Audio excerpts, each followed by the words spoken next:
How could there be a baby here under the blazing sun? I opened a cardboard box in front of the entrance and found a baby inside. The child was limp with a bright red face. I called an ambulance and called the police, but for some reason, the police officer who came to the scene was not aware of the baby's condition. But for some reason, I was arrested by the police officer who came to the scene. I was stunned when I heard the reason. To my surprise, the baby that was brought to the hospital was hiding a terrible secret. It was far beyond my imagination. I am Flavia, a 32-year-old housewife. My husband, Ford, was a classmate of mine in high school, and although we were aware of each other, we graduated without confessing our feelings. We met again at a reunion and confirmed our feelings for each other. Ford is a kind and cheerful person who encouraged me and made me feel positive when I was upset over the slightest thing. He seemed like the ideal partner for me. I was pregnant soon after our marriage and was at the peak of my happiness. However, the morning sickness was so severe that she could neither eat nor drink enough water. I couldn't do my housework as much as I wanted to, but Ford was also busy with his work, so he came home late and went to work on his days off. I'm sorry, I'm busy at the moment with a new project. Sorry to make you worry, it's all right. Our baby is growing up fine. I can live with it if it's for the baby's sake. I managed to make it to the last month of pregnancy while going to the hospital and receiving nutritional supplements. However, the breech condition was still not resolved, and the doctor told me it would be better to have a cesarean section. After considering all the risks, I decided to follow the doctor's advice. I felt lonely in a private room at the hospital, so I requested a double room where I met Leora. She was only 20 years old, pregnant, and close to my due date. She was hospitalized because of anemia and swelling. She told me that she plans to get married after the birth. We are different in age, but we hit it off by talking about our favorite TV shows. We became good friends, exchanged our addresses and other information, and promised to visit each other after the birth. However, unlike me, who had relatives visiting me every day, Leora rarely had visitors. I was a little curious about this, but I could not ask her about it because I thought there might be some reason for it. Then one day, my husband, who was supposed to be busy at work, came to visit me. Flavia, how are you feeling? Oh, my dear, come in. But Ford was surprised to see Mommy on the bed next to him and froze. What's wrong? No, I thought you were in a private room, and I was surprised to see you in the same room with another. I was surprised to see someone in the same room with me, my husband said, but I was in a two-person room, and although I thought it was a strange thing to say, I did not pay attention to it at that time.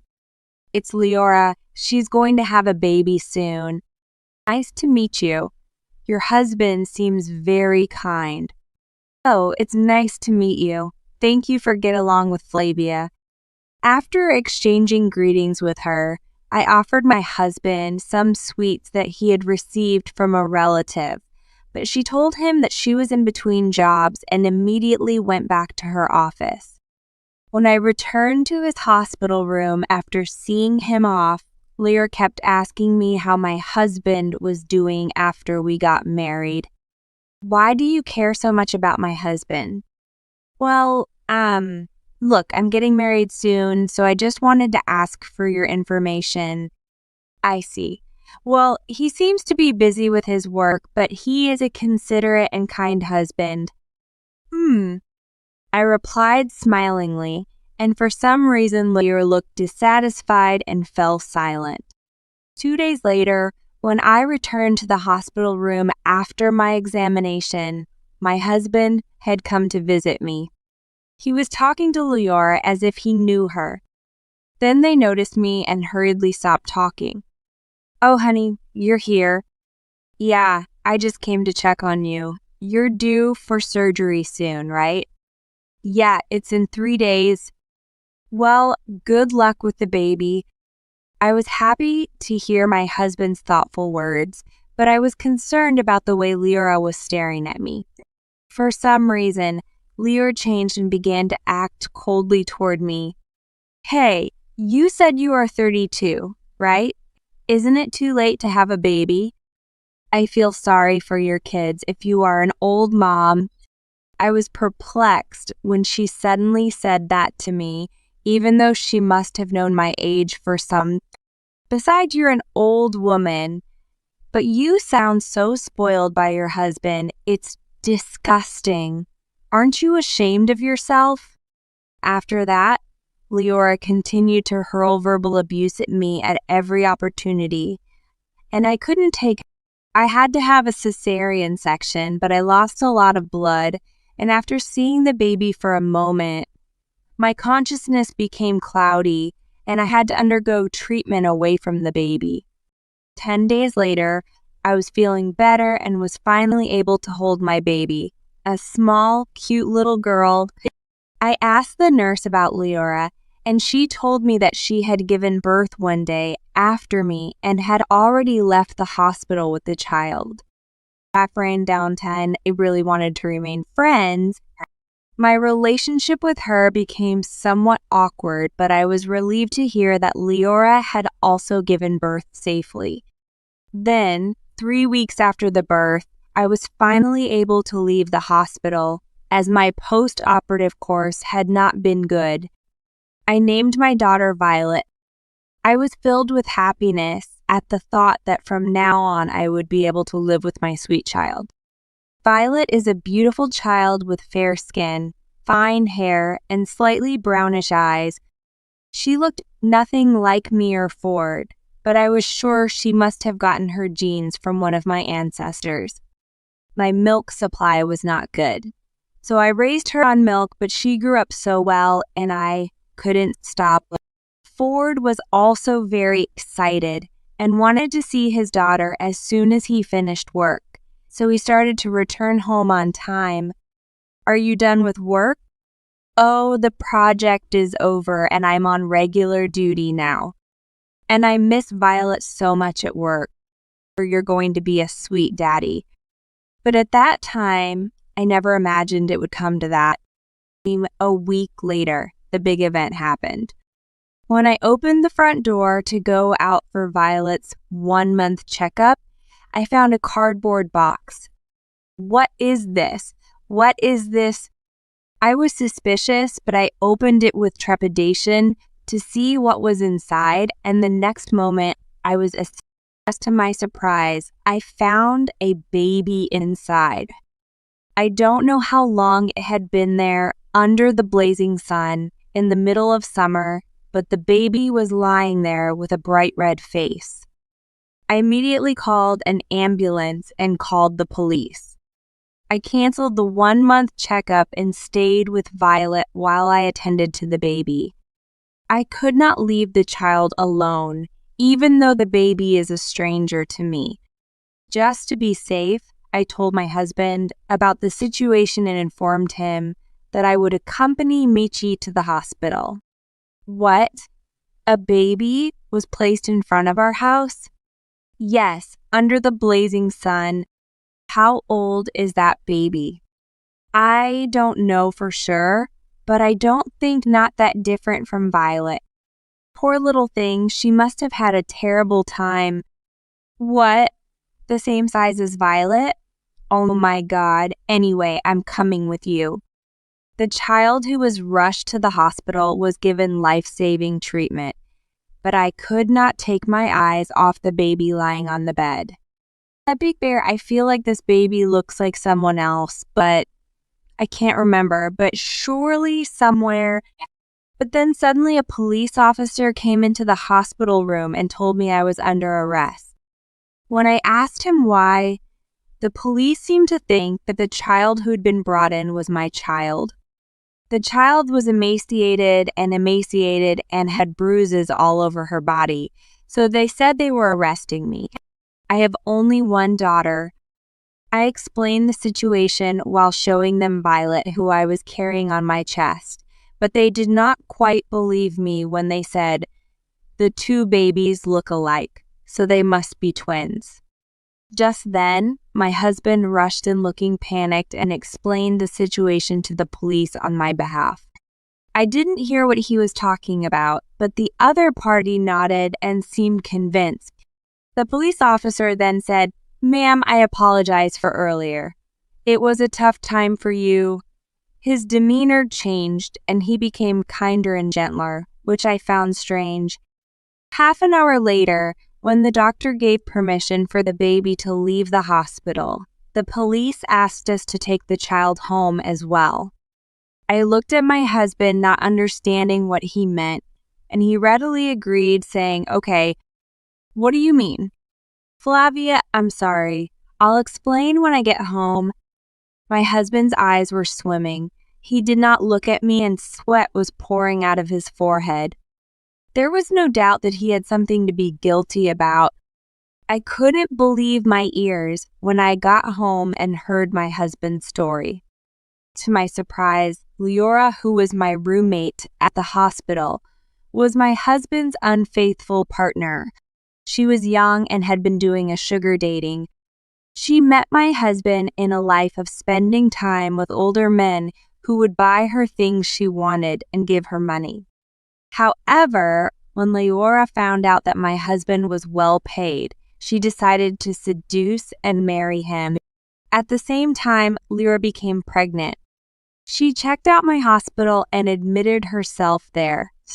It was a coincidence that we ended up in the same room, but my encounter with Leora was a setup.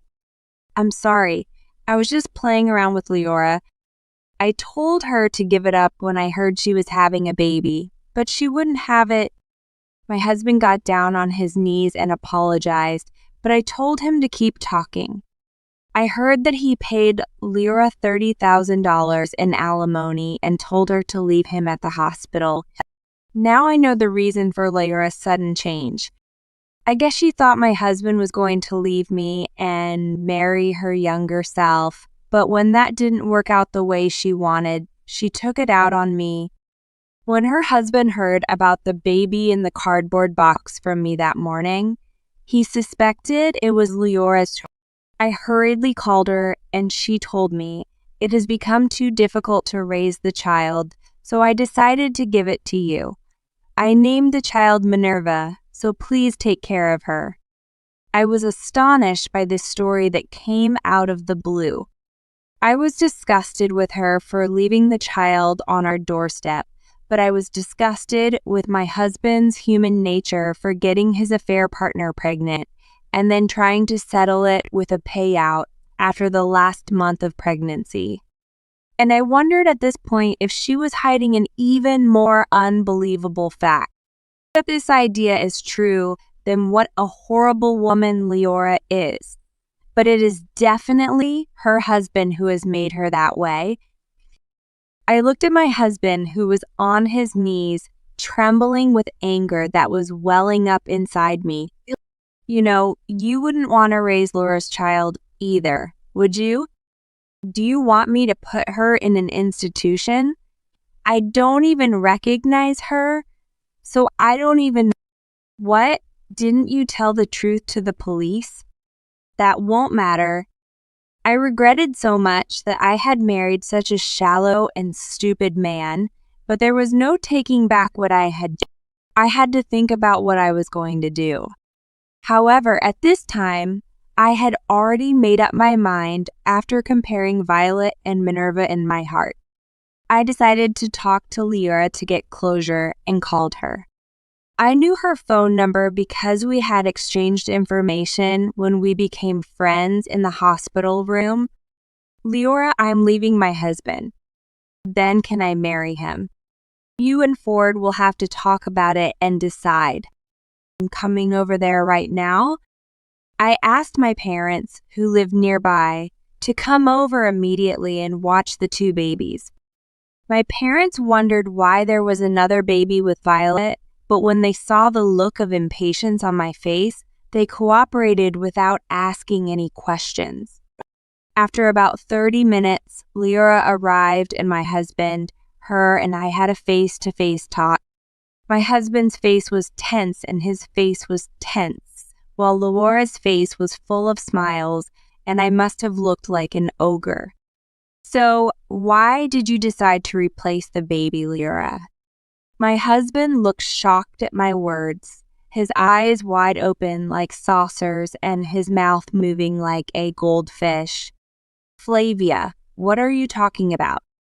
Lyra grinned at my husband, who was intensely confused by the fact that he had just been informed of this for the first time. How did you know? Yes, Violet was not my child, but Lyra's child. The Minerva in the cardboard box was the child I had given birth to. I had no idea what was going on, and I loved Violet as my own child, but to be honest, I also felt a sense of discomfort. After the birth, in a moment of stupor, I saw the child I had given birth to, but she had dark hair. Violet, however, had fine hair with a slight brownish tinge. I thought it was my illusion, but I could not shake off the nostalgia I felt when I first saw Minerva.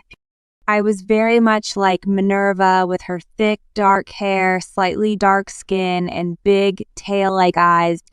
Things I would wear, and this is the child I gave birth to. I have no doubt. When I held my Minerva, I was sure of it. But I could not understand why Lyra had switched the child. It's Cass. I can't help what I've been exposed to. Lyra's story was selfish and appalling. Laura had planned to marry Ford, but at the hospital, he told her to leave him and gave her $30,000 as a parting gift. Compared to her unhappy self, she felt jealous of me, who was loved by her husband and relatives and gave birth to a blessed child. She also said that she could not stand the unfairness of comparing my child, who would be born without any inconvenience, with her own child, who would have no father and would have a difficult life ahead of him. She was using the cut-off money she received. She recruited the nurse into her ranks and replaced the baby. She thought she had succeeded because I had been in a coma since the birth. However, not only did Lyra not find other people's children cute, but my daughter, Minerva, cried so much at night that she was sick of raising her, so she returned her in a cardboard box. I was stunned by this story. I was speechless with amazement that someone could do such a reprehensible thing, to treat our precious children as if they were objects. At that moment, Ford, who had been listening to our conversation with his eyes black and white, finally opened his mouth. I had no idea Lyra is such a horrible woman. Flavia, please, you're the only one I love. Don't tell me you're leaving me. My husband seemed to care more about himself than the fact that their child had been replaced. He got down on his knees to ask me not to leave him because he had no intention of marrying Lyra. Seeing this, Lyra's eyes bled and she turned the tables on him. What? That's not what I'm talking about. Ford is going to marry me, right? I never once said I was going to marry you. I told you I didn't want a baby with you, but you gave birth to it on your own. That's enough. You both awful. It's truly appalling that you have no regard for the children who have suffered so terribly. So, yes, let's give Violet to Lyra and raise our Minerva together. He is the worst kind of man in every way, and he doesn't even realize that he is the husband who is the source of all this. Then Laura grabbed Ford. I'll never let you go. I hate this woman. As I watched the two of them grabbing each other and cursing at each other in an ugly way, I felt my feelings completely cool down. Okay, I can't stand your farce. It's almost time for milk, and you can continue this at the police station. At the mention of the police, the two of them, pale as a sheet, began to beg for forgiveness. Police? I'm sorry. I'll apologize. Please don't do it. Flavia, let's talk about it. I keep apologizing, don't I? I'll never cheat on you again. It's too late. I never want to see your face again. Or go and reflect on how you have caused the children's suffering. Then the police arrived. First, parents, who were listening to the conversation in the next room, had reported the incident. Leora was arrested and my husband was taken away for questioning.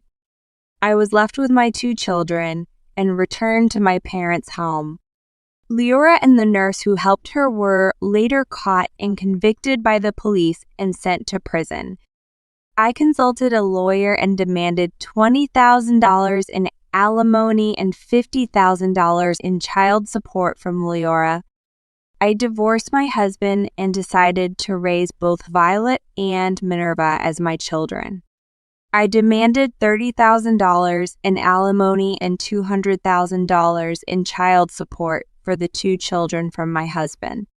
My husband was afraid of being sued by me, so he used all of his savings to pay the bills and borrowed from a shady consumer finance company to cover the shortfall.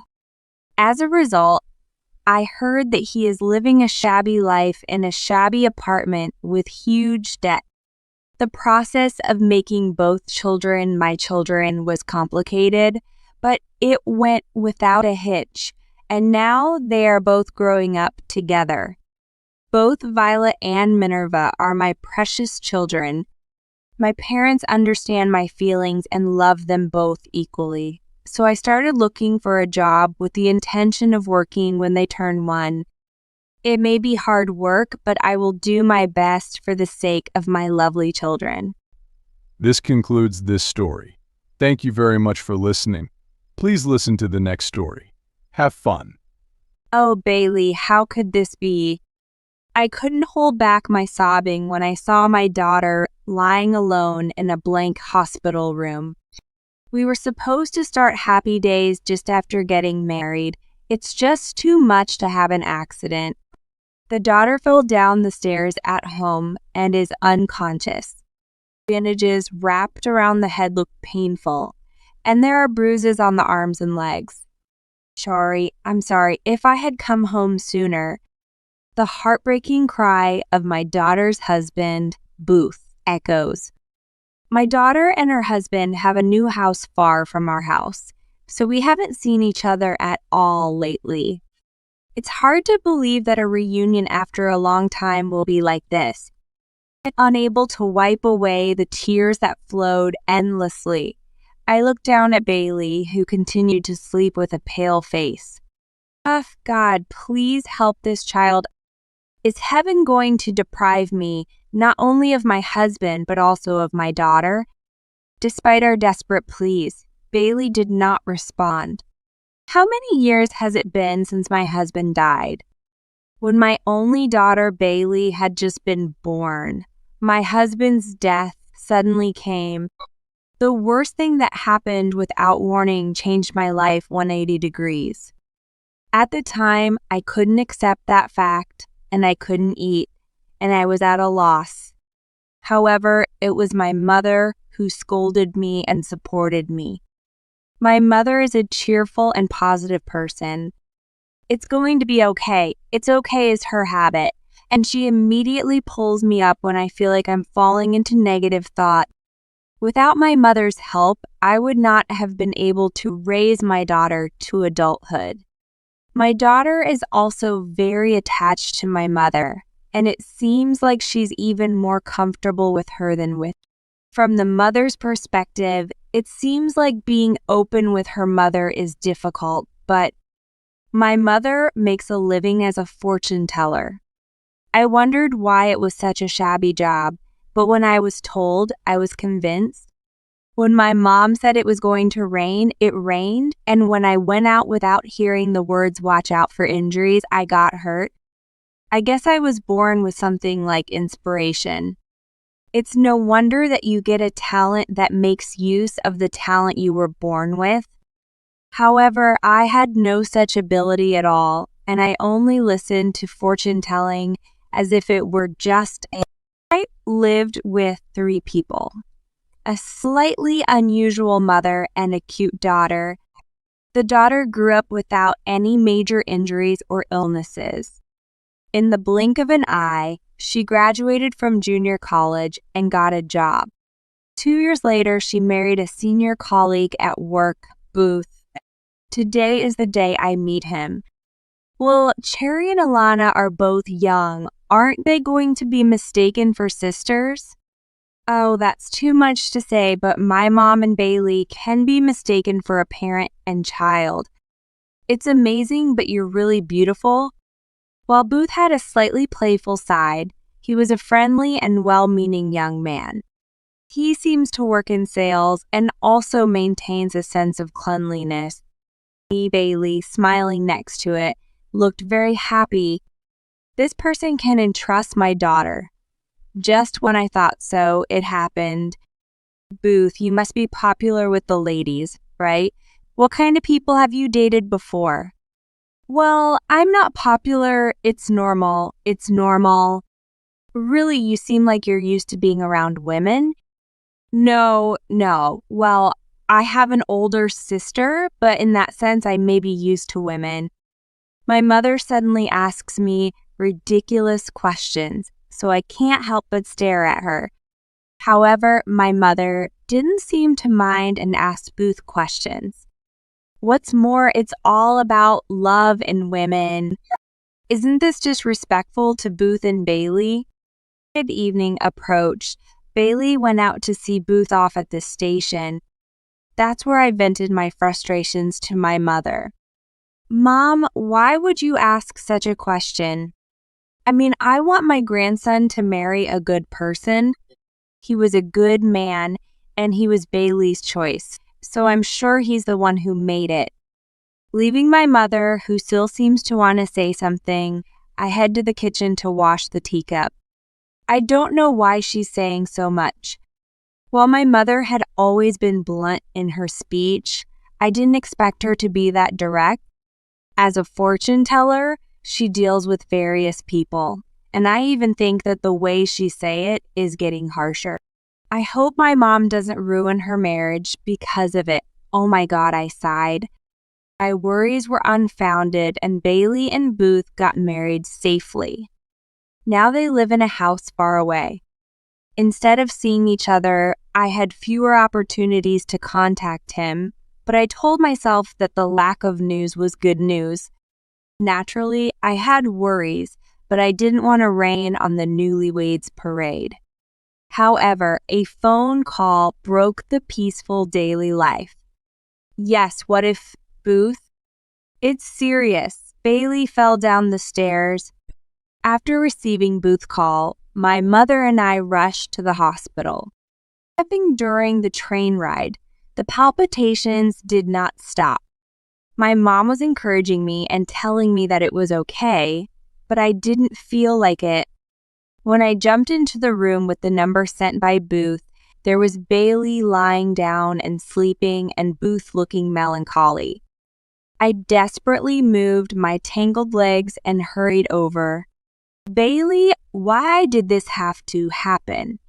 It's just too much to have an accident right after getting married. Cherry, I'm sorry, if only I had come home sooner. Sister bandages wrapped around the head look painful, and there are bruises on the arms and legs. It's hard to believe that a reunion after a long time will be like this. Unable to wipe away the tears that flowed endlessly, I looked down at Bailey, who continued to sleep with a pale face. God, please help this child. Is heaven going to take away not only my husband, but also my daughter? When my husband died, he was lying quietly on the bed with a blank face like this.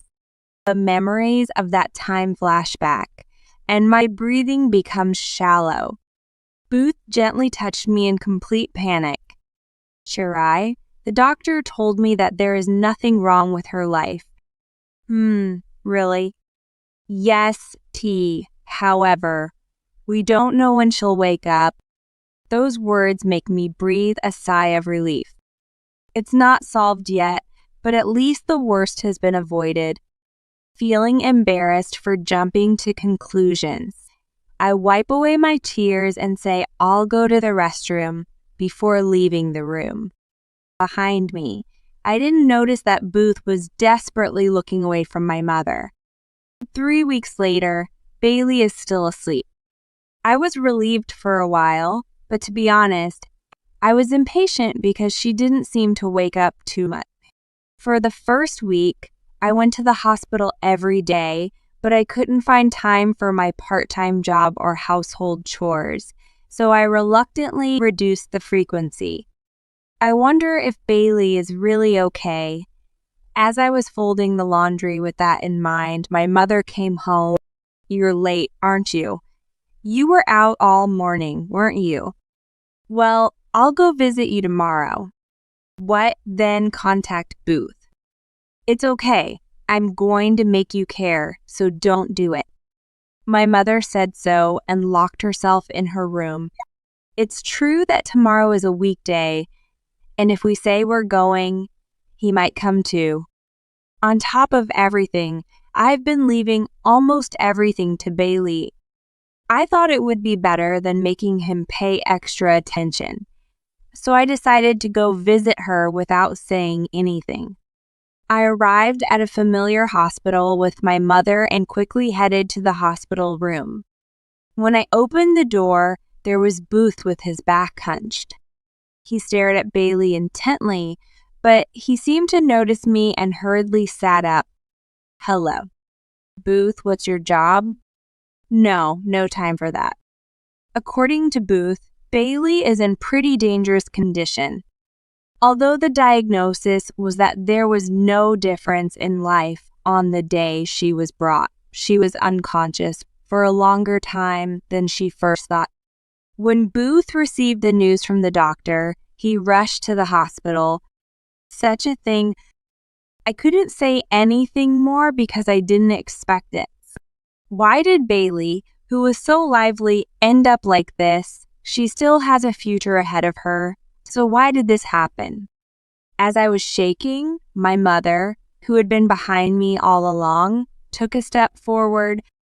As it is, she quickly pointed her finger at Booth. "Bailey says it's all his fault." Hans, ho. My mother's face and voice were serious. Next, I looked at Booth and saw that his face was pale. Could it be true? As I stood there speechless, Utah abruptly stood up from his chair. "This is absurd. There's no way I would do something like this to my wife." "Really? Of course not. This is absolutely outrageous. Even if she's Bailey's grandmother, does she? Then I'll ask Bailey." I couldn't comprehend the situation at all. But out of the corner of my eye, something moved. It's true, I was hurt by Booth. Bailey sat up and stared straight at us. "Oh, did you wake up?" "It's a lie. Why?" Booth and I let out an upset voice, but my mom and Bailey didn't seem surprised at all. When I looked at my mother to see what the hell was going on, I slowly opened my mouth.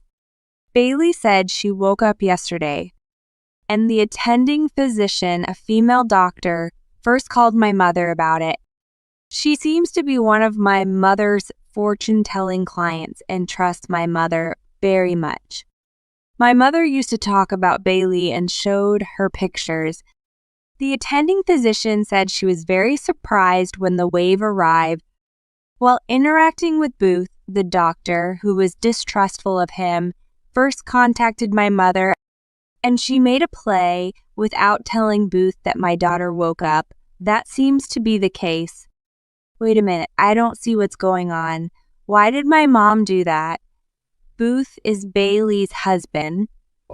Kind, you may not believe it. Bailey has been in my dreams ever since the day she was admitted to the hospital. Her grandma, help me, there's a reason I fell. That's right. Bailey began to tell the truth about the accident. When Bailey came home from work that day, it seemed that Booth and her cheating partner were in bed. He was completely undressed and there was no way to excuse him. Bailey was so shocked that she couldn't move, and Booth hurriedly excused himself. It seems that the cheating partner who saw it rebelled and threw things in the room at random. "I'm more suited for Booth than you are. He married you out of pity for your ugliness." While spewing foul words such as "I, the beautiful one, the one who is loved, WD," Bailey couldn't stand it anymore and ran out of the room, slipping on her foot at the time. Booth immediately called an ambulance to avoid becoming a perpetrator. Naturally, by the time the ambulance arrived home, the cheating partner could have left. As I was distracted, Bailey put her hand under the pillow. In her hand was a small recorder. I set it up for me because I was curious about Bailey's dream. I thought if I could pick up the sound of the hospital room, I would know something. Bailey's finger presses the play button, and Booth's face finally turns pale. She's probably not going to be able to do it anymore. I'm going to get life insurance, and we're going to go on a trip with it. It's up to you to decide where you want to go. Oh, you can record it pretty well. I heard that fake fortune tellers sometimes use it, so I thought it might be cheaper. Fake fortune teller. How do they use it? They pre-record some words that sound like that and play them where the customer can't see, like a woman sobbing or a baby crying. I don't use such things, though. In front of the two of them, who were having a casual conversation, Booth was shaking his body. By the time I thought it was bad, Booth had already reached for Bailey. "Come on!" "Hey, what are you doing?"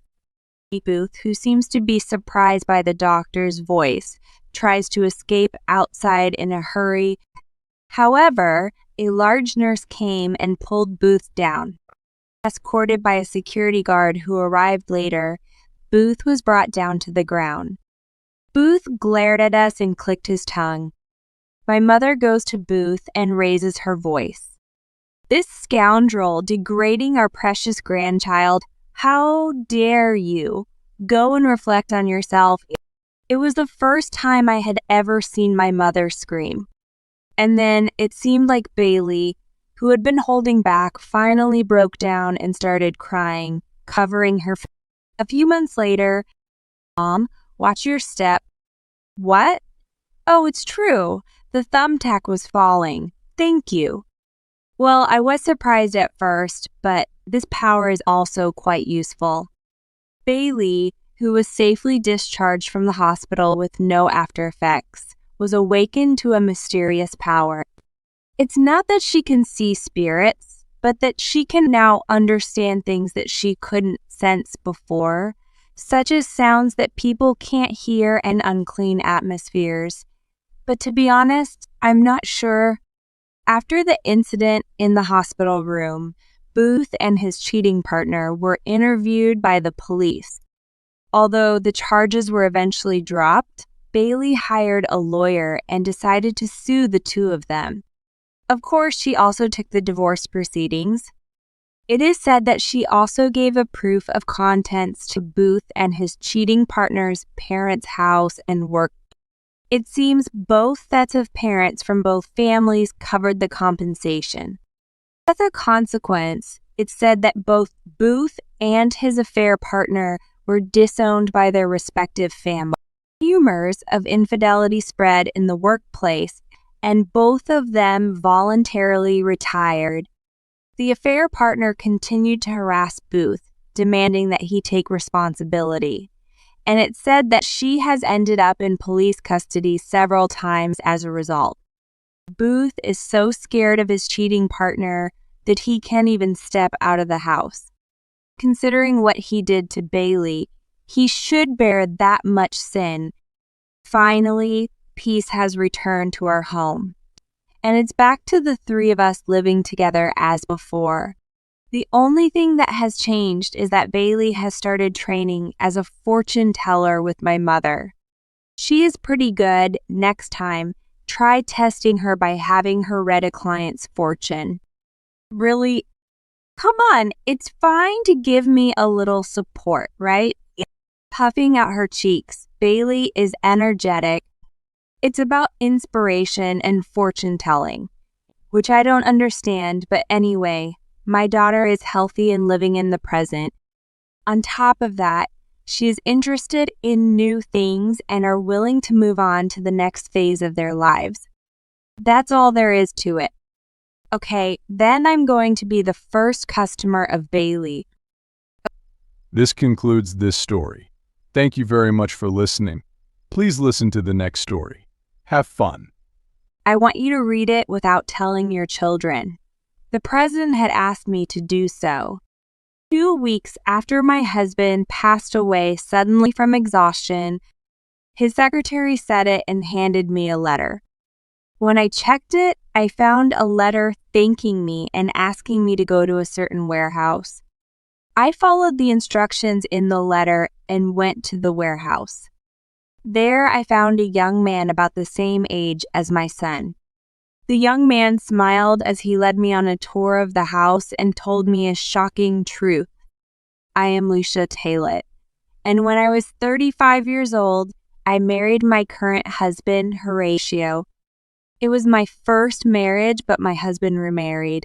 He had a 4-year-old child at the time. His name was Reginald. He was a cute little boy with slender arms and legs. We met because of our jobs. I was in sales and he was a sales representative. I had given up on marriage because I was over 30 years old and I had a disease that made it impossible for me to have children. I want you to marry me. His eyes were serious as he said this, and I could not take my eyes off of them. But I am an old woman now. I can't even have children. I don't care about that. You are a good worker, and above all, have a good heart. I told you I have a son, didn't I? I want him to know a mother. I believe you can take good care of him. Besides, you are very attractive as a woman. Looking back on it now, it sounds like a toothless line, but at the time, I gladly accepted his Perhaps it was the fact that I could have a child that made me happier than anything else. Before I got married, I met his son. At first, he hid behind his father, but as we talked and ate together, he gradually opened up to me. Can I call you mother? Can you call me mother? I've never had a mother before, so I'd like to call... No. The way he tilted his head in that way was adorable and made my heart ache. I hugged the boy tightly. Looking forward to being with you from now on, Reginald. Yeah, bring me into the circle too. He hugged me tightly on top of us as we hugged each other. I had thought that I would have to live alone because I could no longer hope to have children, but he told me that there was a new kind of family. Then we got married.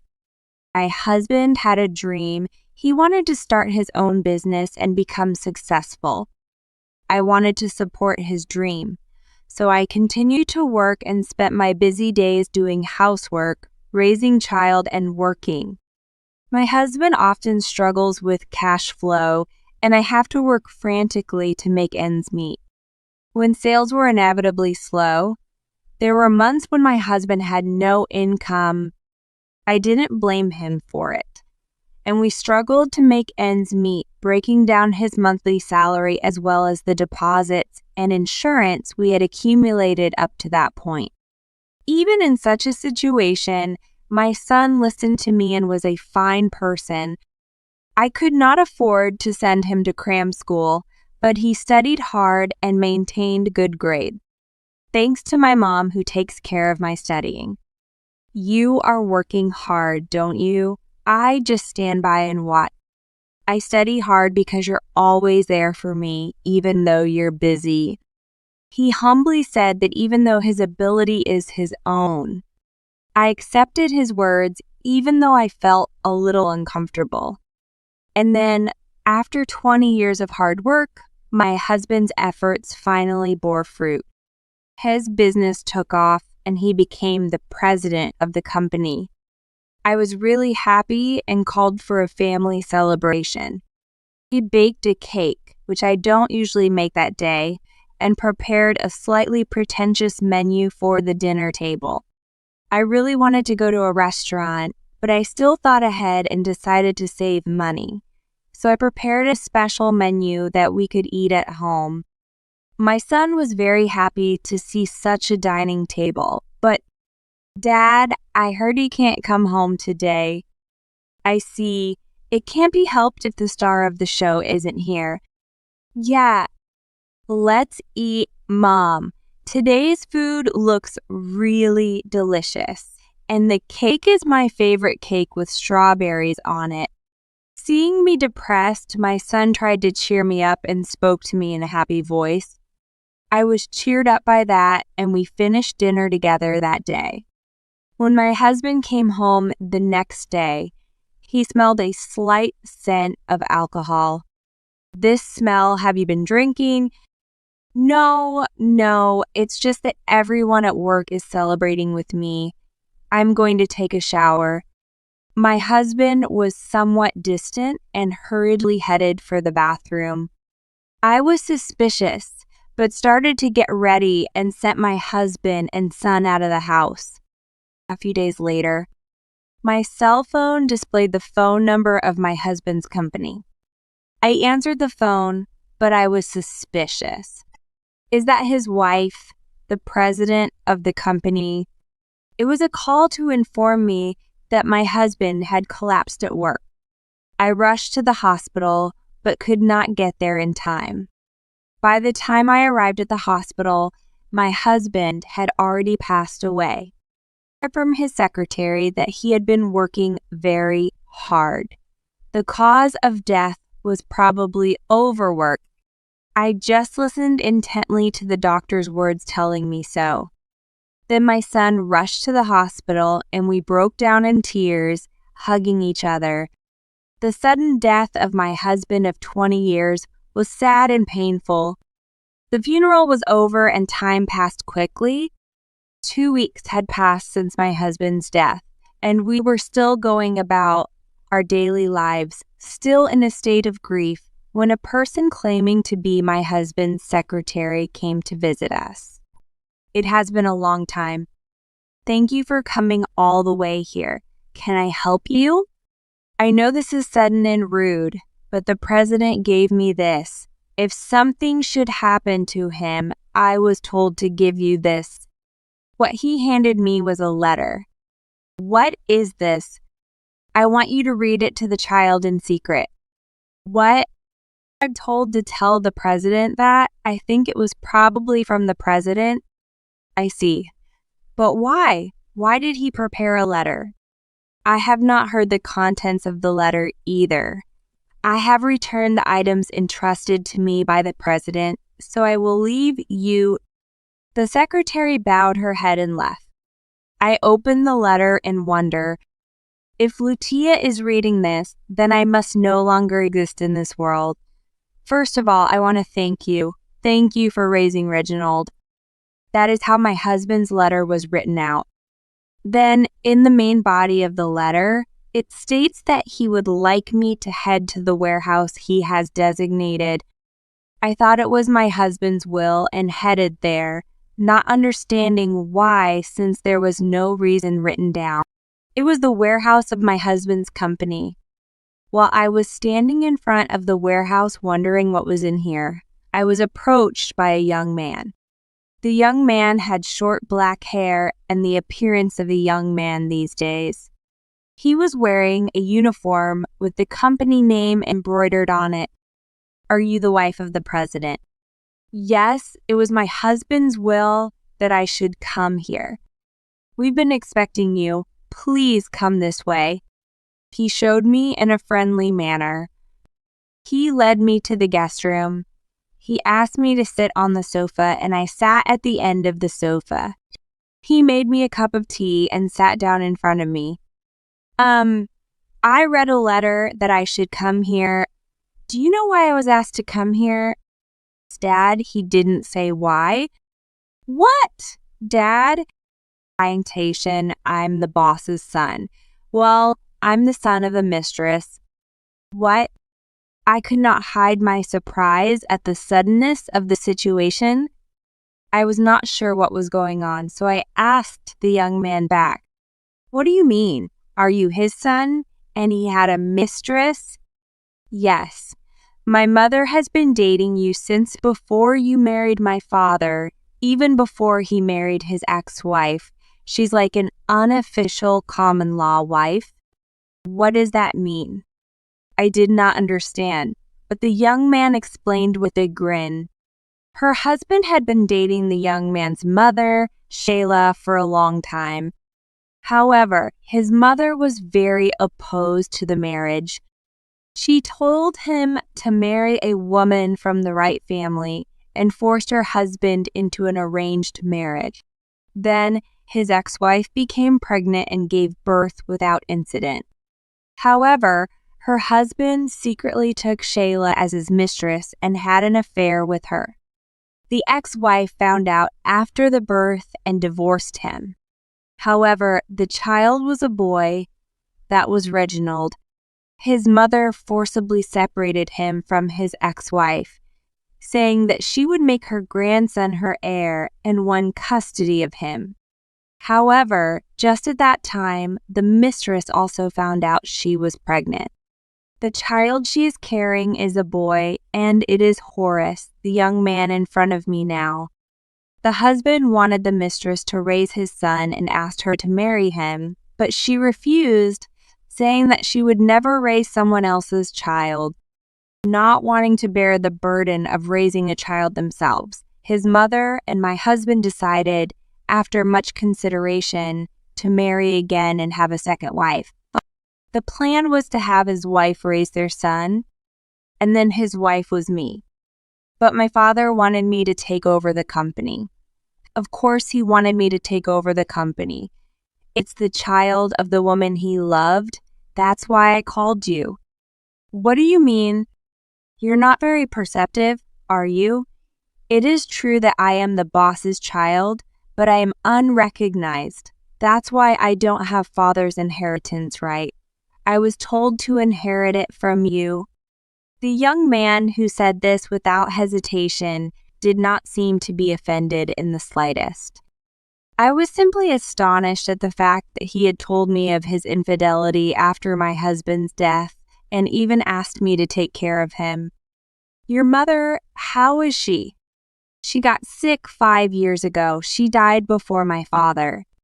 And then you had my husband to take care of you all these years. I don't know. I mean, all the time. Dad, he didn't give you any money, did he? He was giving it all to us. He said it wouldn't be a problem because you could earn money. I bit my lip as the facts were revealed one after another. Acting callers, I could not forgive him who treated me like that. Anyway, I think my lawyer is coming to talk to you about the inheritance. You can call me too. That was all the young man said, and he kicked me out of the guest room. He pushed me outside and told me to leave. Just embarrassment and frustration, I glared at the young man's back as he tried to get back to work. After returning home, I sit alone in the living room with my head in my hands. My husband's many shocks have left me feeling unresolved, and I don't know what to say to my son. Just as I sigh and wonder what to do, my son walks into the living room. I'm home. What's wrong? What's wrong, Mom? You're sighing. No, it's nothing. I'm fine. I'm just glad you're home. You're home early. I'm off work today. So, what's that? My son noticed my husband's letter spread out on the table and quickly picked it up, regretting that I had not put it away immediately. I thought of an excuse. Why is there a letter from my dad? What is this warehouse? It's not probably a prank. No, it can't be. This is my father's letter. What's going on? Don't hide anything from me. I tried to cover it up, but looking into my son's straight eyes, it was hard for me to keep quiet, so I told him. When I told him what had happened today, he began to tremble. Sorry, Mom. My father did do something like that. It's not your fault. It was me who didn't notice. You don't have to take care of him. I have a plan. What are you going to do? Don't worry, I'll take care of it. I was worried, but he stopped shaking and looked straight at me. I believed him and entrusted him to me. Then we were called in to see a lawyer for the division of property. Thank you very much for gathering here. We are gathered here today to discuss the division of Mr. Horatio Taylor's property. The young man, who identified himself as my husband's son, looked at my son with a smirk on his face. The three of us gathered there, the young man, myself, and my son. We also contacted my mother-in-law, who was already in an institution, but she was not present that day because she had decided to waive her inheritance. The lawyer begins to speak plainly. First of all, let's talk about the details of the inheritance. Oh, okay, I'll just sign it. You're going to disinherit, aren't you? The young man looked at us and urged. I renounce my inheritance. I also renounce my inheritance. I will also adopt Horace Minton and transfer all of my property. I will inherit it.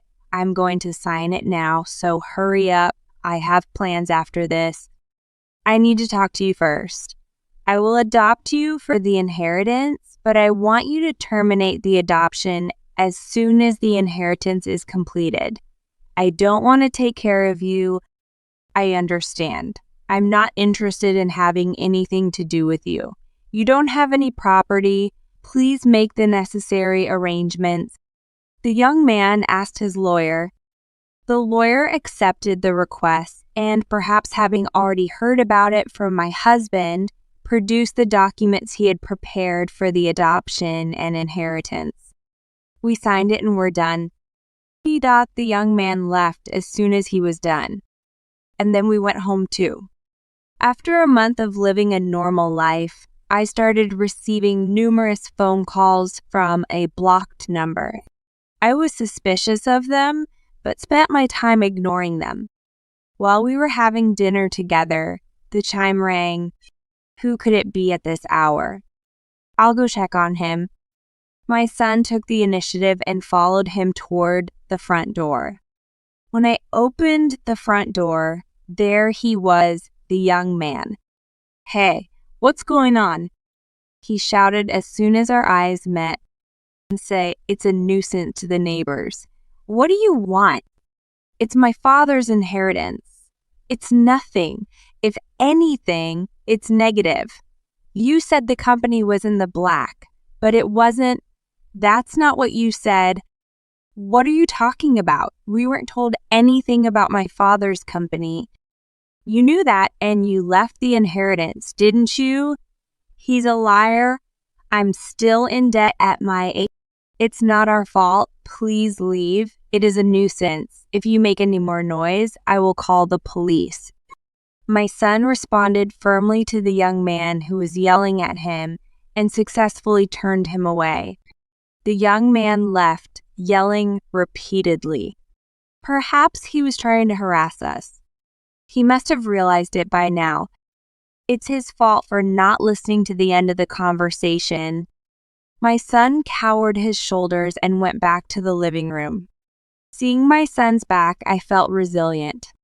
6 months later, my husband's secretary came to visit me. I am sorry to keep coming back to you, she said. I just thought it might be necessary to tell you. I led the secretary, who bowed, into the guest room. I offered him a cup of tea and asked him about his story.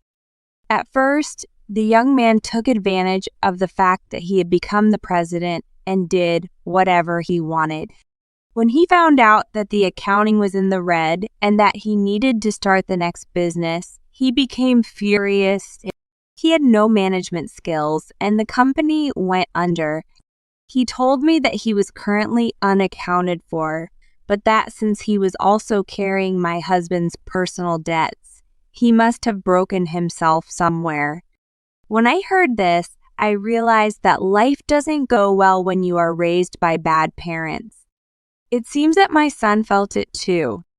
I'm glad you were there for me, Mom. I wonder if I would have ended up like that if you hadn't been there. It's okay. You've always been strong. You will be fine. I smiled at him and he laughed as if he was relieved. We have been living peacefully ever since. I adopted my son. It may be a small amount, but I am still working and would like to leave a legacy for my son. However, my son is employed by a well-known foreign company. I will earn the money myself. This concludes this story. Thank you very much for listening. Please listen to the next story. Have fun. The day my husband and daughter went out together. After returning home, our daughter, a first-year junior high school student, did not speak a word. In addition, she was frequently absent from school, and her diet was getting thinner and thinner. Worried, I made her favorite food. I made many of your favorite foods. Let's eat together. My daughter came to the table, but just before she sat down in her chair, she suddenly vomited. Are you all right? What happened? She didn't say anything, only bursting into tears. I hurriedly got ready, put my daughter in her pajamas in the car, and ran to the hospital. Hausen and other tutti, what is wrong with my daughter? When I arrived at the hospital, I told them about my daughter's recent condition and the fact that she had been vomiting violently. Then my daughter was taken to the examination room alone. After all the tests were done, the doctor told me something shocking. When my husband heard what I had to say after returning home, his eyes widened and he began to shake and shake. I hope you will witness the tumultuous events that will unfold in the days that follow until the end. My name is Brittany, a 41-year-old housewife. My work is as an illustrator. I originally worked for an advertising company, but re-signed when I had a baby and started working as a freelancer. I've been freelancing for 10 years now. I have a growing number of regular clients, and new work is pouring in one after another. I would say that I am a popular illustrator. My family consists of my husband, Kevin, who works for a small to medium-sized company, and my daughter, Erica, who is 12 years old and has just started the first grade of junior high school. I met Kevin when I was in my 20s through a friend. Being a salesman, Kevin is bright and well-spoken. I gradually became attracted to him. After 2 years of dating without any problems, Kevin proposed to me. I gladly accepted. Soon after our marriage, we found out I was pregnant, and Erica was born later. The three of us, Kevin, me, and Erica, lived together in a house we purchased in the suburbs. Although Kevin did very little housework, he was very active in raising our child and took good care of Erika from a young age. He also takes care of the PTA and other child-related chores on behalf of me, who is busy with them. Of course, I also participated in school events, but I was always grateful for Kevin's cooperation. I heard that the first year of junior high school is a difficult age, but Erica did not rebel against his parents, and we were getting along well as a family. Sometimes Erica and I would go shopping together, and sometimes Kevin and Erica would go see a movie together, a common hobby. We have had such a good parent-child relationship. If one were to take only this part of our relationship, we would appear to be a happy family. However, my marital relationship with Kevin and I was not going so well. When Erica started 5th grade, Kevin began to say that he was too busy with work and started to be away from home. He would work overtime and not come home until late on weekdays. And on weekends, he would go away, saying he had to work on his day off. This increased my workload with housework and Erica-related errands. Kevin has done so much for Erica up until now. I should at least support Kevin when he is busy. At first, I thought that way and did my best. But after years of this, it became difficult to balance work, housework, and childcare. One day, I decided to talk to Kevin when he came home late. "Hey, Kevin, I want to talk to you for a minute." When I spoke to him, he looked clearly uncomfortable. "What? What do you want to talk about? I'm tired."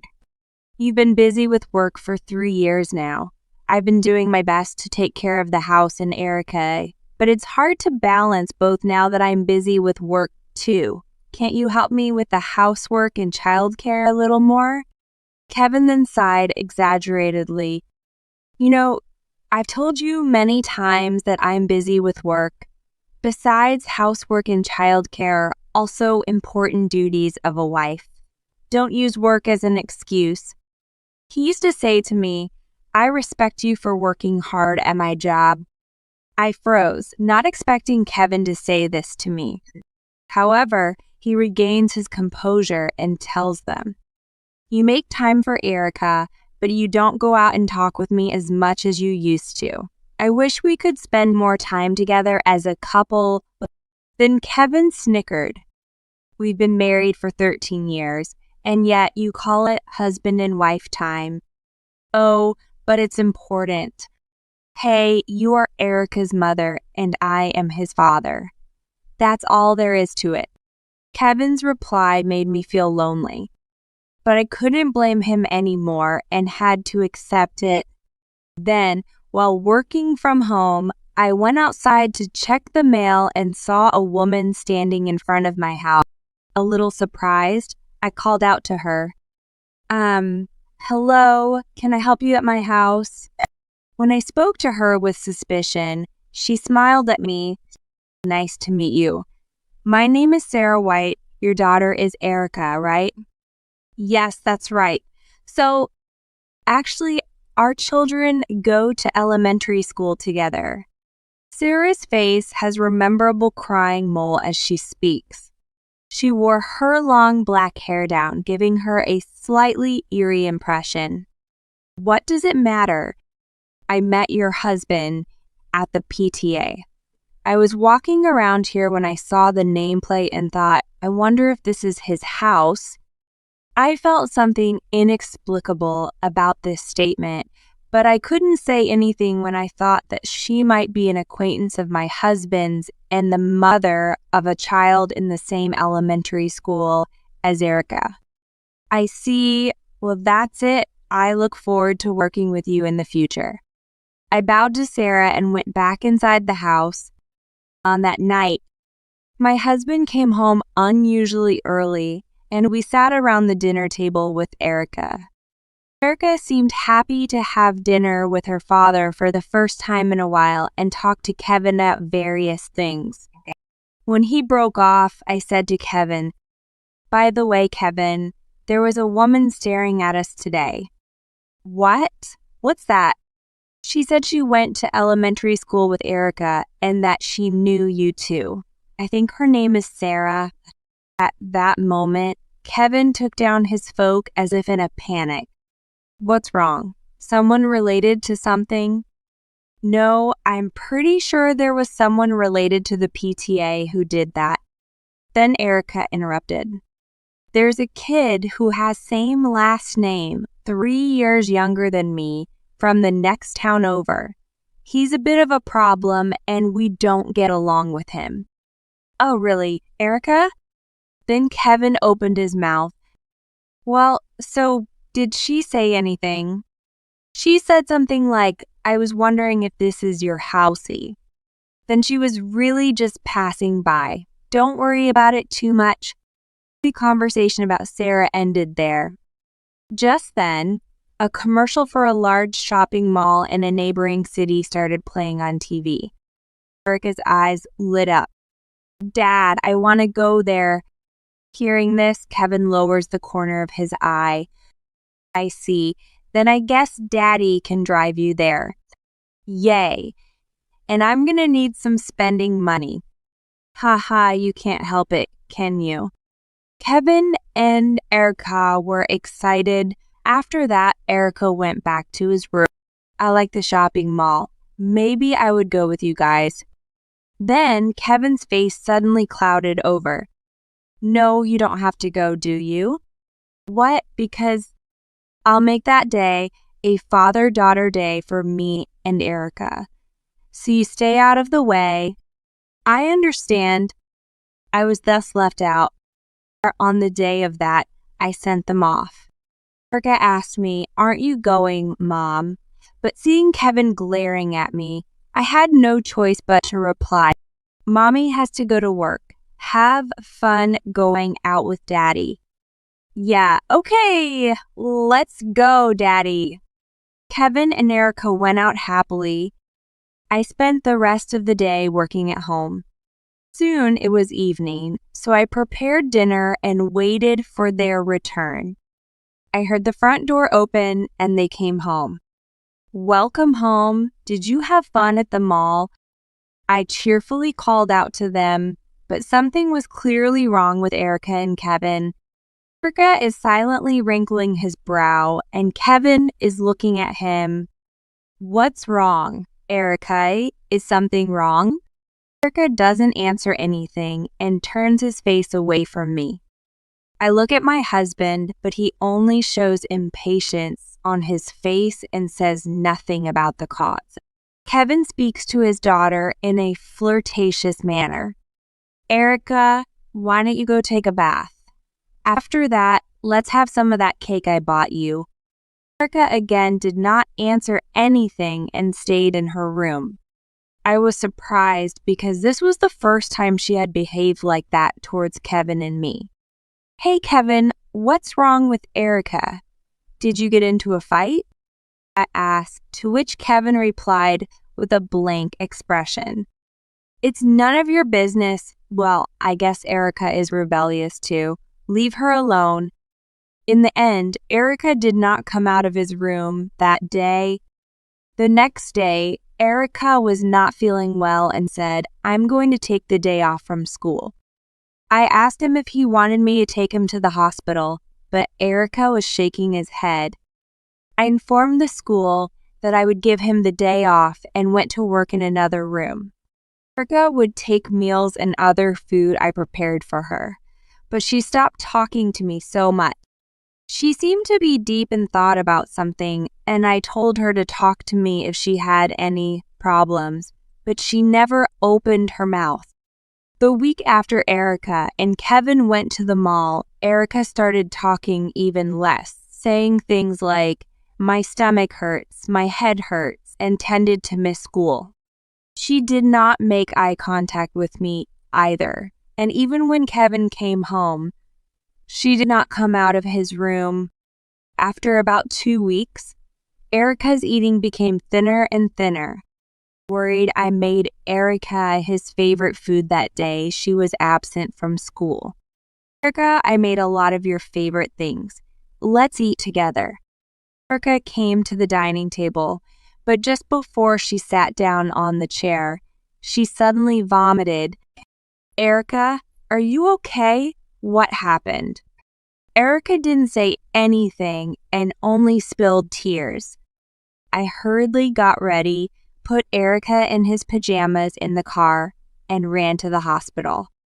Upon what in the world is wrong with Erica? When we arrived at the hospital, I told the hospital about my daughter's recent condition and the fact that she had been vomiting violently. Then only my daughter was taken to the examination room. After all the tests were done, the doctor told me something shocking. It's probably stress gastritis. What? Upon further examination, it appears that you also have alopecia areata. She didn't talk about it with us, but it sounds like something is bothering her terribly. Please talk to her at home. I left the hospital with Erica half stunned in the car. I tell her seriously, Erica, if things continue like this, your body will go crazy. Please don't worry about it alone. Please talk to me.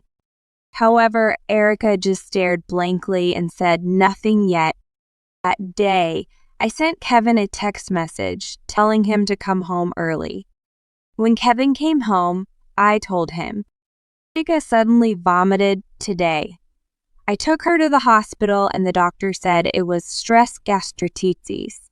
She also has alopecia areata. Then Kevin's eyes widened and he began to shake and shake. Something is obviously wrong. I thought so and questioned him. Erica became like that after he went out with you. You must know the cause. I don't know. I don't know anything. Don't lie to me. At the sound of my daughter's voice, Kevin and I turned around. There stood Erica with tears in her eyes. Eureka! She walked toward us and opened her mouth as if she had made up her mind. Mom, what I'm about to say may shock you, but I need you to listen to me. I nodded emphatically at Erica. Kevin looked at me and Kevin alternately. The day Dad and I went to the mall, I was separated from my dad, and a woman I didn't know talked to me. She said, Erica, I'm going to be your new mommy. What? The woman showed me a picture with a grin on her face. There was a picture of my dad and the woman kissing. Erica looked as if he was about to throw up. I went to see my dad right away and told him about it. Then he said, I don't tell Mom, but I told him I would tell Mom. He said, if you tell Mom, she might get sick and we won't be able to live in that house. If you don't want to be away from your friends, then shut up. Oh my God. So I kept it bottled up in my heart and didn't even tell you, but I couldn't forget that woman. And then my stomach started hurting and I felt sick. I was so angry while holding Erica's shoulder as he started to cry. I was angry that my husband was cheating on me, but I couldn't forgive him for hunting down my daughter with such cowardly threat. When I asked Erica about the woman's characteristics, sure enough, she matched the description of Sarah White, who had been looking at the house that day. You explain yourself properly. When I questioned him in a low voice, Kevin turned his head down, and with a greasy sweat pouring down his face, he told me, I'm sorry, Brittany. I was cheating on you. With whom? Since when? 3 years ago, I was with Sarah in the PTA. She was a single mother, and she asked me to come over to her house, and that's when, hey, yeah, I replied and took Erica to my room and put her to bed. Erica looked exhausted but somewhat refreshed. Mom, Danae, I'm sorry, I must have hurt your feelings. Are you going to get sick? No, Mommy is fine. You have nothing to worry about. Sleep well. Erica then began to breathe, as if she was relieved. After watching him, I returned to the living room and found Kevin on his knees on the floor. I'm sorry, Brittany. Please forgive me. I can't. We'll divorce, right? Remarry that Sarah White, or do as you please. When I told him coldly, Kevin said with tearful eyes, that woman, she's insane. She's abnormal. I've tried to break up with her many times, but she said, I'll never let you go, and started reaching out to you and Eureka. I don't want to be with a woman like that. You guys are my only family. That's when I definitely spoke up. You're just as insane. Betraying me is one thing, but I will never forgive you or that woman for cornering Erica. After we get divorced, I'll make sure you pay alimony. So, Brace yourself. Ugh, hanging his head, I kicked Kevin out of the house. Later on, my divorce with Kevin was finalized. I secured a settlement of $25,000 in damages and a promise to pay for Erika's future child support. As part of the property division, I received the house, and Kevin was ordered to move far away. Sarah, Kevin's affair, smirked when I mentioned suing for damages. Kevin will pay for that. After all, we love each other. Thank you for giving Kevin to me. Kevin himself refused to pay for Sarah and chose to break up with her. Sarah tracked down Kevin and persistently followed him, which eventually led to a police matter, and Sarah ended up under police care. I've decided I will never forgive her and intend to file a lawsuit for damages. Kevin was harassed by Sarah to the point that it even caused trouble at his workplace, leading him to resign from his job. He has repeatedly called saying, I want to come back. I want to see Brittany and Erika, but Erika and I have firmly refused.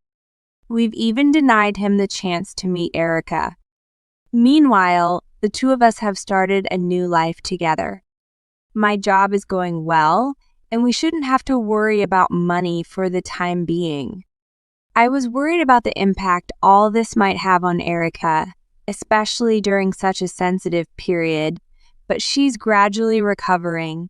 Her gastritis and alopecia areata have healed, and now she's happily attending school again. Going forward, I want to live positively, looking forward to my daughter's growth. This concludes this story. Thank you very much for listening. Please listen to the next story. Have fun. Haley, please come in too. Madison's cooking is good no matter what you eat. He puts a plate in front of my son's wife. She made a blatantly disgusted face. She took one look at the plate and at me, then, picking her nose, she said, I don't want it. I won't eat a home-cooked meal made by a middle school graduate who can only do nursing work. What? Her words sobered him up. The uncle froze, and everyone stopped eating the chopsticks. Dirty food made by a dirty person goes in the trash, doesn't it? She smiles thinly and throws away my cooking into the trash. I couldn't keep quiet like this. At that moment, my 8-year-old granddaughter burst into laughter. My name is Madison.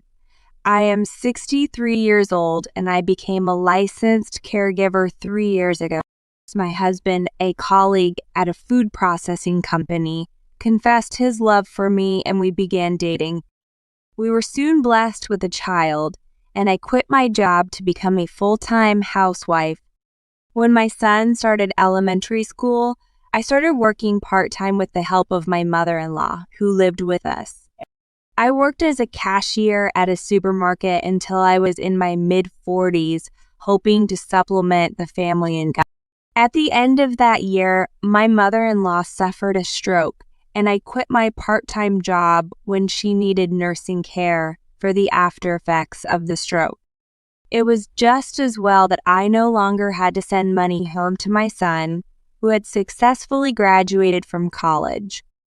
I had been married for over 20 years and had a good relationship with my kind and caring husband, but the same was true with my mother-in-law, and I wanted to take care of her out of gratitude. Reality was harsh, and I was woken up several times in the middle of the night to go to the bathroom. I could not wake up my husband, who worked at an office, and I was always sleep deprived. Just when I thought I was at the end of my rope, my mother-in-law passed away. Madison, thank you for taking care of me until the end. Thank you for taking such good care of me.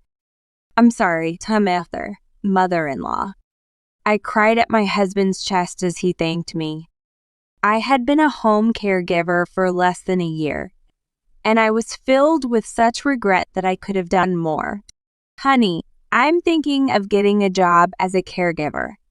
What? I offered my husband to help me get rid of my regrets. I was also motivated by the fact that a caregiver's job does not require an academic background. I graduated from junior high school and entered a regular high school, but dropped out when I became too busy helping out at the family factory. In other words, I was a middle school graduate. Soon after that, my father passed away due to fatigue. For the sake of my family's livelihood, I did not return to the regular high school, but instead found a job at a food company factory where I met her husband. I admit that Madison has a lot of motivation and stamina, but don't destroy your body. Thank you, and don't worry about your old age. I will take care of you.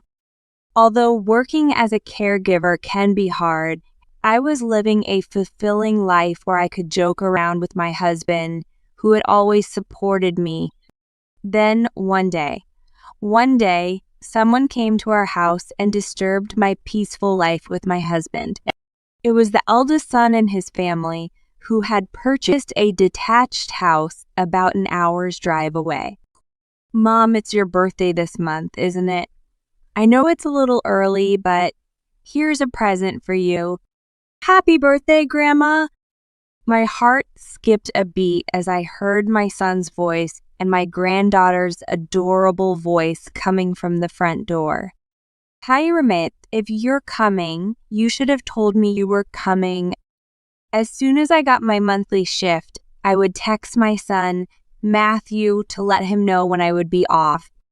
My son would always bring his 8-year-old daughter, Louie, to visit me once a month. Grandma, Mommy is here today too, my granddaughter said happily, pointing toward the car. I couldn't see her though, as if she was sitting in the back seat. Oh, she's here too. I waved toward the car, trying to look welcoming in front of my grandchild, but there was no sign of my daughter-in-law getting out of the car. Then we'll leave here. What? Since you've come all this way, why don't you go have lunch? I didn't get on board when I heard that his wife was there, but I was too sad to return my granddaughter, whom I hadn't seen in a month as it was. Of course, I want my son to eat my cooking. Is that okay? Louis, I want to eat the food that Grandma made. What a cute thing for her to say. I was so happy that I hugged my granddaughter and bent down to put his shoes on. And, Time, Louis, why are you up at the house? I already gave you your present. We're leaving. My shoulders jumped at the sound of his wife's hysterical voice coming from diagonally above me. I guess she was annoyed at the two of us not coming back to the house. Hamside Mom said she's going to serve us a home-cooked meal. Louis wants to eat it too. Sensing his wife's irritation, my son made an excuse to change the mood of the situation. Having married his love at first sight, he has a weakness for his wife. I want to go shopping. I don't have time to waste time in a place like this. What kind about eye to eyes? This the kind of place you mean? Our house. I am appalled by my wife's words. Looking at my wife's upturned eyes and crooked lips, I didn't have the strength to say anything back. Matthew, you told me you were just going to give me a present. Liar. Hey, there are days when I want to eat my mother's cooking too. Oh, there it is. You're a mother's son at a good age. I'm sick of it. I was getting impatient with the marital strife that was unfolding obliquely. She has a plan. I was so sorry to keep you. I'm sorry I kept you. Grace Mommy wants to go shopping. I'll see you next time. I picked up the shoes I had put together and handed them to my granddaughter to put on. They were brand name leather shoes that I felt were too extravagant for an 8-year-old to wear. You've come all this way to get all dressed up. Louis, are your socks dirty? She seems like her daughter's socks got dirty due to my house. His wife lightly smacked her daughter's socks before putting on her shoes. Whether it was on purpose or not, she also smacked her daughter's dress while mumbling, "Your grandmother hugged you. OMG. I'm sorry. I was so happy that I ended up, I apologized to my daughter-in-law to make the situation go away. I've been doing that since the birth of my grandchild. Come to think of it, that's too much. My mild-mannered son blackmailed my daughter-in-law. Perhaps he was angry that I, who had been disrespected, did not argue with him, because your mother, who works as a caregiver, right? She's in a dirty office touching filth all the time, right? How? Preen's tired, that's why I don't want people like that in my house. And I don't want them to touch Louis. His wife blurted out so fast. Okay, that's how it is. I was glad to finally hear her true feelings. That's why she had been avoiding me since she came to greet me at the wedding. It was 10 years ago when I first met my wife. I had been a caregiver for 5 years. I remember getting used to the job and telling his wife how much I enjoyed interacting with the people I cared for. I love their smiling faces as they play hand games and songs. I learn a lot from hearing about the struggles of the seniors in my life. I love this job. I guess I shouldn't have told his snickering wife that I was on a roll. Maybe I said even more unnecessary things. Caregivers are amazing. Even someone like me, who graduated from junior high school and has no education, can become a care worker or care manager with practice and knowledge. Prussians and graces, gee, you were a middle school graduate, but it's still a bottom line job, right? What? Maybe it's that day that I've been disrespected and avoided all my life.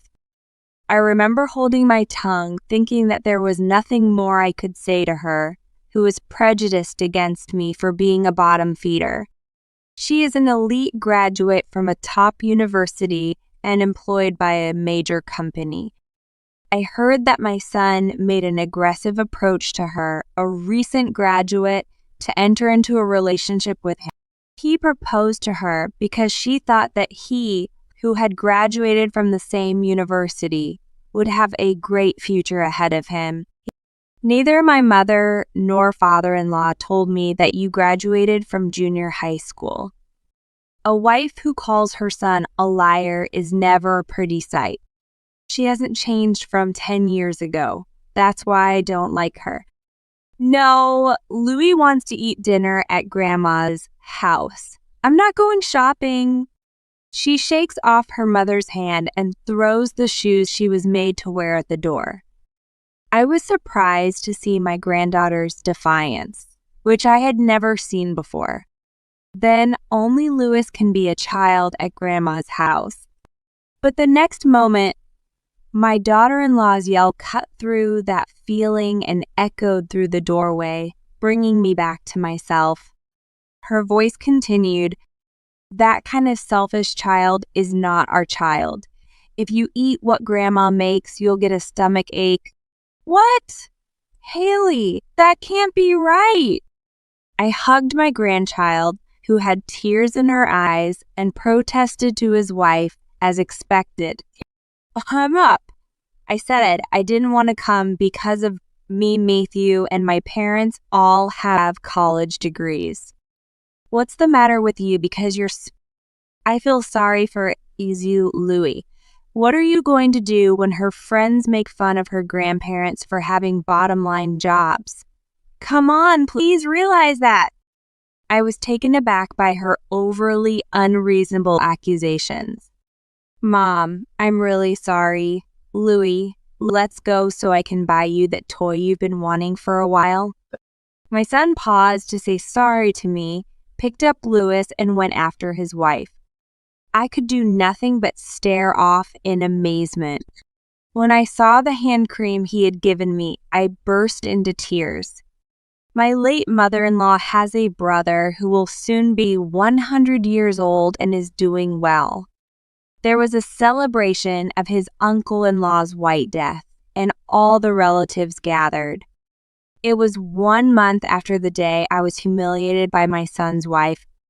My mother-in-law was a kind person, but her brother was the same, a soft-hearted person with a strong head on his shoulders who gave me words of appreciation for my labor every time I saw him. Thank you for everything, as always, Madison.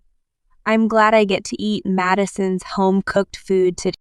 I don't know if it will suit your palate, but it's a celebration held at the main family home in the country. I came prepared with the ingredients to make my uncle-in-law's favorite food, soft and tender. But still, Matthew and the others are slow. What? I twisted my head for a moment and wondered if he had misspelled my husband's and son's names. I twisted my head for a moment, but it seemed that my uncle-in-law was right. My eldest son's family was also called. I asked my husband if he knew. Of course, I called them. Oh, and I heard that Haley will be cooking and bringing some food. What? Knowing that my wife was not good at cooking, I was surprised and made a strange noise. Once I had warned her about the strong taste of Grace's baby food. She was in a pretty bad mood then, too. I guess she took it to heart because she no longer makes her own baby food. I wondered if it was my fault for saying too many words. Sorry I'm late. My son's voice reaches my ears as I remember that such a thing happened. My daughter-in-law and granddaughter, Louie, are beside him. Oh, Matthew, I'm so glad you came. Being a grandchild who was well attached to his sister, my uncle-in-law welcomes his eldest son's family with a twinkle in his eye. First, Louie, it's been a long time. Shall we go to the kitchen with Grandma? A bad memory from a month ago flashed through my mind, but the joy of seeing my grandson made me call out to him. Grandma, do you use hand cream? Of course I do. Look how moist they are thanks to you, Louie. I showed the back of my hand to my grandchild and thanked her. Healed by a carefree grandchild. It's been a long time. Oh, Haley's, it's been a long time. Thank you for coming to celebrate with us today. It's not your mother-in-law's celebration. No need to thank me. But I'll go and share my plate with you. I'll go put some on a plate. Thank you. So I didn't make it for your mother-in-law. Aside from me, what is she doing at a happy occasion, I wondered. Perhaps hearing her sarcastic reply, no matter what I said, the relatives who were already sitting in the room froze. The God who doesn't touch me is cursed. I took my grandchild by the hand, rented the kitchen, and began cooking. A festive meal had already been prepared on the table in the room, but at my uncle-in-law's insistence, I cooked the simmer dishes. Grace, you too. Sit down with your mother and father. When the cooking was finished, I took off my apron and pushed my grandchild back in the room. Steak was already being served around my uncle-in-law. You live long enough to be celebrated at such an old age, don't you? Gah ha ha! At uncle-in-law's broad smile, I wish my mother-in-law had been here. I wiped my eyes and took a seat at the far end of the table. My husband looked happy to be able to share a drink with his son for the first time in a while. After my uncle-in-law's greeting, the party was at its climax. Which one is Madison's stew? My uncle-in-law looked around the table as if remembering. I think this is the one. It's delicious. I always thought this was the one I was eating, but it's not. In response to my uncle-in-law's words, my relative's uncle raised his plate. Thank you. Did it meet your taste buds? That is something I made at home. Unfortunately, it is not my mother-in-law's cooking. The one who answered in a good mood with a red face was my daughter-in-law, She may have been embarrassed or drunk, but she said in a boastful voice, "Oh, Madison and her daughter-in-law are not only beautiful, but also good at cooking." Everyone nodded in agreement at the sound of my uncle's voice. My relatives had been frightened of the sword fight against me just a few minutes before. The power of alcohol is amazing. Grandma's cooking is over here. Amidst the noise, my grandchild left my stew on each table. She had brought it from the kitchen to share on a plate. "Haley, please eat this too. Madison's cooking is good no matter what you eat." He puts a plate in front of my son's wife. She made a blatantly disgusted face. She took one look at the plate and at me, then picked her nose and said, "I don't want it. I won't eat a home-cooked meal made by a middle school graduate who can only do nursing work." Hard that, Tenon. The relatives froze and all stopped their chopsticks, as if sobered by the wife's words. Dirty food made by a dirty person goes in the trash, doesn't it? Everyone could not believe their ears as she continued. She stood up suddenly and, with all the relatives watching, threw the simmered vegetables into a trash can in the room. "My mother-in-law's seasoning is too strong. If you eat this kind of food, you will get sick." "No, before that, I'm making it with hands that have touched the filth. I hope you don't get food poisoning."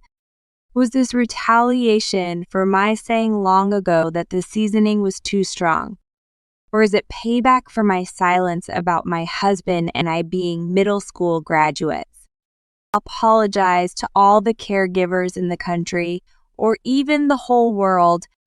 I was more angry at her for making fun of my caregiving job as dirty than I was angry that my food was thrown in the trash. It was then, "Mom, I'm glad everyone said the food you brought was delicious."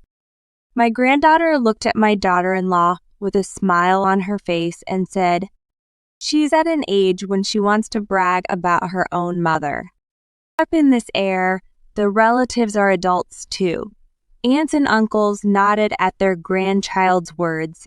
How yesterday she bought it at the basement of a department store. What? No wonder I thought I'd eaten there before. Bekansen, my aunt, whose daughter works at a department store, said with a wry smile, "I guess she was making fun of us relatives for being country people. We go to the department store too." I guess she didn't expect my daughter to tell the truth. Her face turned red and she gritted her teeth to endure it. "Ha ha ha, Mommy. You're as red as a monkey." "Race, don't laugh." She raised her voice and glared at her daughter. Just expected in a place with so many people, she wouldn't touch her daughter like she did the last time. "Ha ha, and hey, that's the food my mom is eating. The died." "What? Louis, what have you done?" She grabbed her granddaughter by the shoulders, who was laughing with her hand over her mouth, and asked her while shaking her. "I dropped that on the floor. I picked it up and washed it right away. So that's okay." My granddaughter was apologizing, but for some reason she was laughing. I immediately knew why. She's laughing because she remembers the roll on the floor. "Geez, I've already eaten it." "I'm sorry to hear that." My whole extended family felt sorry for her, but my son couldn't hold back his laughter and shook his shoulders, signaling his good job. "Louis, you did it." "What? Don't be silly." Perhaps frustrated at being laughed at in front of everyone, the daughter-in-law finally showed her true colors and turned the tables on her son. The celebration of her white jubilee turned into a fight between the couple. A fight, and all the relatives turned pale. However, they soon turned bright red. "Don't be silly. What the hell are you doing to me at this celebration?" In the first place, it's bad enough when you make fun of Madison's work. You might even be taken care of by a caregiver someday. Care worker is a national qualification. You're an elitist, but don't you know that? That's exactly why I feel so bitter that I couldn't eat Madison's cooking. Get out of here. The relatives roared with condemnation. They were a storm of abusive language toward her. No, I think her usually self-centered personality was exposed. I think she deserved it. My son proved it. He said divorce, divorce. I endured Haley's selfishness for 10 years. I can't allow her to throw away my mother's home-cooked food. I was looking forward to eating it. What? This country cooking. The foods of department store would be better than that. What? My grandma always said, don't waste food. You should apologize to your mother and grandmother in heaven. Seeing my son thinking like that made my eyes hot. I am grateful to my mother-in-law for raising such a sweet boy. However, she was unmoved by my son's words. Not only was she unmoved, but she lost her temper even more. I said I didn't want to. I'm breaking up with someone like you. I'm running out of patience. How will I live after the divorce? I don't know. You need to get a job with a high school education. I didn't get out of a good college to be worked by someone else, so I don't want a divorce. My wife got down on the ground right there and cried out that she didn't want to work. I guess she doesn't care about the type of job, but hates the job itself. My uncle-in-law, who had been silent for a long time, blackmailed my wife who wouldn't stop crying. Give up. Heaven helps those who help themselves. It means that heaven will help those who try to make their own way without relying on others and make them happy. You are still young. So do your best. Gahaha. My wife was sullen at my uncle-in-law's words while rattling her dentures. Of course. And all of the relatives applauded. Then the story goes on. The son told me that he had his wife write a written pledge to divorce her immediately if she ever did anything like that again, as she cried and apologized. Perhaps it was the fact that he put that pledge on the refrigerator that helped, but a year has passed and he is still not divorced. Furthermore, she has started to work part-time, perhaps because my uncle-in-law's words tugged at her heartstrings. However, her work experience is limited, and she has a habit of looking down on people anyway. So it seems that she is useless, no matter where she works. She seems to get upset with the senior part-timers who teach her and quit after 3 days. Furthermore, she has resurrected her hissy fit due to the stress of not being able to do anything right. She told me that this time she was divorced. Frankly speaking, I think divorce is the best thing for my granddaughter. Meanwhile, I am working hard at my job as a caregiver today. And in retrospect, I may have started this job because I felt sorry for my mother-in-law. In fact, I may have been the one who was obsessed with my educational background, but now I go to work with a different motive. I'm always thankful to you, Madison. Your smile cheers me up.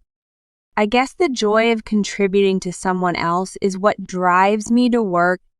Thank you for everything, Madison. I remember my mother-in-law's words, and I joined my hands together in my heart, saying thank you too. Madison, 1 more year, and you will have 5 years of work experience. Would you like to take the exam to become a care manager? I can't do it. I have physical strength, but look, I'm a middle school graduate. No, I'm sorry. I'll study for it. Current Sir Madison is very accommodating to people's stories. You know exactly what they want, and I think you're suited for the job. I was embarrassed by my colleagues' words that lifted me up, but I felt motivated to take on the challenge. I am still young, too. My uncle-in-law's words are pushing me forward. Grandma, good luck with your studies. I am encouraged by the support of my granddaughter and son, who visit my house once a month without fail.